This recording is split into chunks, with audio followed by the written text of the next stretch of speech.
ঝিনাইদহের মহেশপুর সীমান্ত দিয়ে অবৈধভাবে ভারতে পাচারের সময় ৩ নারীকে উদ্ধার করেছে বিজিবি। আটক করা হয় ভারতীয় এক পাচারকারীকে।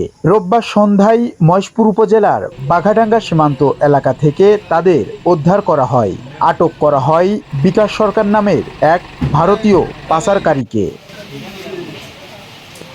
বিজিবি জানায়, বাঘাডাঙ্গা সীমান্ত দিয়ে অবৈধভাবে নারী পাচার করা হচ্ছে এমন সংবাদের ভিত্তিতে সীমান্ত এলাকায় অভিযান চালায় খালিশপুর ৫৮ বিজিবি।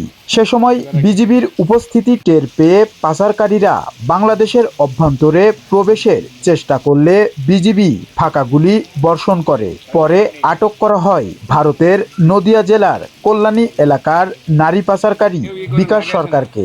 সেই সাথে উদ্ধার করা হয় ৩ নারীকে। তাদের বাড়ি নড়াইল ও রাজবাড়ী জেলায়। এ ঘটনায় বিজিবির পক্ষ থেকে মামলা দায়ের করে বিকাশ সরকারকে মহেশপুর থানায় সোপর্দ করা হয়েছে। আজ আমরা একটা গোপন তথ্য পাই। গোয়েন্দা সূত্র থেকে আমরা জানতে পারি যে আজ বিকাল ৫টার দিকে বাংলাদেশ থেকে কিছু সংখ্যক নারী ভারতে পাচার হয়ে যাওয়ার একটা সম্ভাবনা রয়েছে। মহেশপুর ব্যাটালিয়নের দায়িত্বপূর্ণ এলাকা বাঘাডাঙ্গা সীমান্ত থেকে তাদের পার হওয়ার কথা ছিল। এরকম তথ্যের ভিত্তিতে আমাদের ওখানে নজরদারি বাড়িয়ে দিই, আমরা টহল দল অতিরিক্ত নিয়োগ করি এবং এই পাচার হয়ে যাবে সন্দেহে যারা ছিল এবং পাচারকারী সহ তাদেরকে গ্রেফতারের জন্য আমরা ওখানে ওত পেতে বসে থাকি। তো যখন গ্রামের ভেতরে আমরা এই নারীগুলোকে শনাক্ত করতে পারি, তখনও পাচারকারীর কোনো সন্ধান আমরা পাচ্ছিলাম না বলে আমাদের বিচক্ষণ যে সদস্যরা ওখানে ছিল, অত্যন্ত বিচক্ষণতার সাথেই আমি বলবো যে তারা অপেক্ষা করতে থাকে যে পাচারকারীকে সহ যদি ধরা যায়। তো সূর্যাস্তের পরে যখন চারিপাশে অন্ধকার হয়ে যায়, ভারতের ভেতর থেকে একজন ব্যক্তি সে বাংলাদেশের ভেতরে প্রবেশ করে কমপক্ষে ৫০০ গজের মতো এসে আমাদের ভেতর থেকে, বাংলাদেশের ভেতর থেকে এই ৩ জন মহিলাকে নিয়ে আবার ভারত অভিমুখে রওনা করে। তো পেছনে থাকা আমাদের টহল সদস্য তাদেরকে যখন গ্রেফতারের চেষ্টা করে, ধরার চেষ্টা করে, তখন তারা দৌড়ে পালিয়ে যাওয়ার চেষ্টা করে। তখন আমাদের যে টিম আগে থেকে উৎপেতে ছিল তারা ২ রাউন্ড ফাঁকা গুলি করে।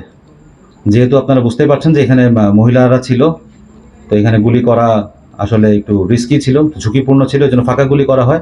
বাট এই শব্দেই আমাদের এই যে চোরাকারবারি, এই মানব পাচারকারী যে ছিল ভারতীয়, সে ভয়ে মাটিতে বসে পড়ে। তখন আমরা আমাদের সদস্যরা যেয়ে তাকে আটক করতে সক্ষম হয়। এই ভারতীয়র কাছ থেকে আমরা তাকে তল্লাশি করে তার ভারতীয় আধার কার্ড, যে আপনারা দেখতে পাচ্ছেন, এবং নির্বাচন কমিশনের যে পরিচয়পত্র সেটা আমরা পাই। তার নাম হচ্ছে বিকাশ সরকার, বয়স ৪১ বছর। তার পিতার নাম রায়মোহন সরকার, গ্রামের বাড়ি চর কল্যাণী, জেলা নদিয়া, যা পশ্চিমবঙ্গে, ভারতের পশ্চিমবঙ্গে অবস্থিত। আর পাচার হয়ে যাচ্ছিল যে ভিকটিম আমরা উদ্ধার করতে সক্ষম হয়েছি। এই ৩ জন আমাদের ২ জনের বাড়ি নড়াইলে এবং একজনের বাড়ি রাজবাড়িতে। তারা ১৯ এবং ২৫, এই ৩ জনের বয়স। ধন্যবাদ। আমরা আসামিকে ঝিনাইদহ জেলার মহেশপুর থানায় সোপর্দ করব এবং এই প্রক্রিয়া চলমান আছে। ধন্যবাদ। এদিকে উদ্ধারকৃত নারীদের একটি সংস্থার মাধ্যমে পরিবারের কাছে হস্তান্তর করা হবে বলে জানিয়েছে বিজিবি। এম আর রাসেল, কাগজ টিভি।